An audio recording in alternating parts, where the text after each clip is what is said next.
म बाल विवाह विरुद्ध शपथ लिन्छु। म छोरीलाई पढाउने र उसको भविष्य उज्जवल बनाउने प्रयास गर्छु। म बाल विवाहलाई अपराध मान्दछु र यसलाई रोक्न सहयोग गर्छु। म छोरीलाई सशक्त बनाउन र उसको अधिकारको रक्षा गर्न काम गर्छु। म विवाहको सही उमेर 18 वर्ष मान्दछु र पहिले विवाह नगर्ने प्रयास गर्छु।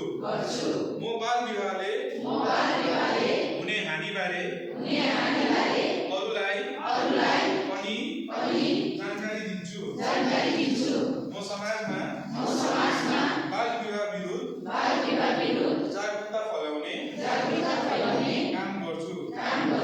म छोरीको शिक्षा